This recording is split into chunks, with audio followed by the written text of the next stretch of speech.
हरे कृष्णा दोस्तों, आप सभी का स्वागत है हमारे YouTube channel faith and Cosmos पर। आज इस वीडियो में हम बात करेंगे शारदीय नवरात्रि 2025 की, जिसके बारे में हर कोई जानना चाहता है। नवरात्रि का महत्व, शुभ मुहूर्त, कैसे करें नवरात्रि की पूजा, क्या सामग्री चाहिए, व्रत के नियम और कन्या पूजन कब करना है और उसका महत्व। नवरात्रि देवी शक्ति की उपासना का अद्भुत पर्व है। यह त्योहार साल में 4 बार आता है, लेकिन चैत्र और शारदीय नवरात्रि का महत्व सबसे अधिक माना गया है। भक्तजन इन 9 दिनों में माँ दुर्गा के 9 स्वरूपों की पूजा और ध्यान करते हैं। आइए तो जानते हैं नवरात्रि 2025 के शुभ मुहूर्त के बारे में। शारदीय नवरात्रि 2025 की शुरुआत सोमवार 22 सितंबर को हो रही है। इस बार माँ दुर्गा हाथी पर विराजमान होकर आ रही है, जो शांति, समृद्धि, उत्तम फसल का प्रतीक है।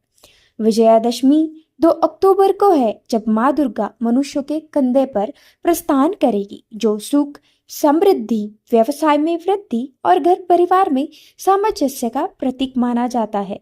दोनों ही घटना अत्यंत शुभ मानी जाती है। घट स्थापना का मुहूर्त कुछ ऐसा है। सुबह 6:27 से लेकर 8:16 तक रहेगा। आप चाहे तो अभिजीत मुहूर्त में भी पूजा कर सकते हैं, जो है 12:07 से लेकर 12:55 पे। इस तरह से आप नवरात्रि की पूजा आराम से शुरू कर सकते हैं। तो चलिए जानते हैं कलश स्थापना की विधि। सबसे पहले पूजा स्थान को साफ करें और वहां लाल अथवा पीला कपड़ा बिछाएं। कलश पर मोली बांधें, जिसमें जल, आमपत्र, सुपारी, मुद्रा और सिक्के डालें। नारियल को लाल चुनरी से लपेटकर कलश के ऊपर रखें। चौकी पर गेहूं या जौ बोना भी अत्यंत शुभ माना जाता है।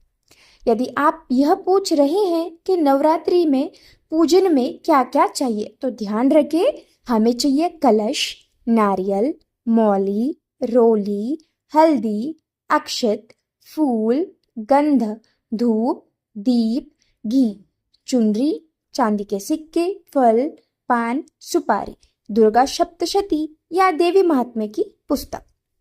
अब आप जानेंगे नवरात्रि पूजन की विधि। रोज प्रातःकाल स्नान कर माँ को जल अर्पित करना चाहिए। दीपक प्रज्वलित करें और फूल, फल, नैवेद्य चढ़ाएं। दुर्गा सप्तशती, अर्गला स्तोत्रम, चंडी पाठ या देवी चालीसा या माँ के कई अन्य मंत्रों का आप जाप जरूर करें। जो लोग व्रतधारी है, व्रत करेंगे, उनको केवल सात्विक फलाहार ही ग्रहण करना चाहिए।